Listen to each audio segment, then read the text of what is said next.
Hey, what's up guys? Welcome back to the channel and to another video. I'll be out here in the streets again this morning. Out here in these literal streets and these YouTube streets. I heard another YouTuber the other day talk about these YouTube streets. So I guess I'm out here in these literal streets and on these YouTube streets talking to you this morning. And this morning I want to talk about transfer costs in deceased estates and who pays for it, right? And basically I want to highlight two scenarios and the difference in terms of who's responsible for the payment depending on which scenario you're dealing with. So maybe just a backstory, guys. I did a video recently where I explained the various cost components when it comes to buying and selling a house, right? And in that video we explained also who's normally responsible to pay which item, right, or which component. So there we explained that it's the one of the cost components, obviously, as you can imagine, the biggest one usually is the transfer costs of the attorney who needs to register the property in the name of the new owner, right? And it's the buyer who pays for that, right?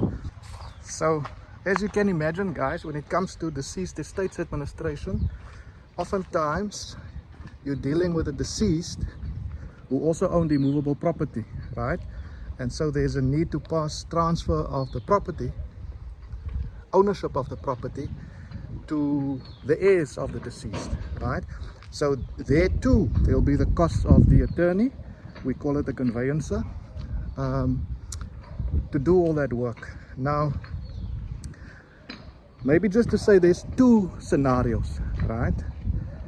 The one is the one I just explained, where the property has to go to the heirs, but there's another one, and this is where, for whatever reason, the property is sold out of the estate, right?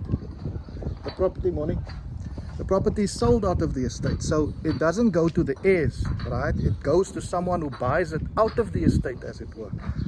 Now in the first scenario, if the property has to be transferred to the heirs, then it is the estate who takes responsibility for the transfer costs, right? So the estate has to pay for all of that. And in the second scenario, as you can imagine, it is the buyer, whoever buys the property out of the estate, it's the buyer who has to pay and not the estate, right?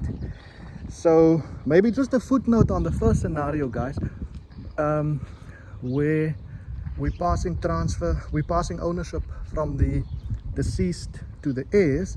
What often happens in practice sometimes is that the estate doesn't have liquidity, right? So another way to put it is there's no cash, there's not enough cash in the estate to pay for everything that has to be paid, including the transfer cost, right? Now sometimes in practice what happens is the heirs will make a payment into the estate to cover the cost of the attorneys who has to do the transfer, you see. So sometimes that does happen, but it remains in principle a responsibility of the estate to pay for that.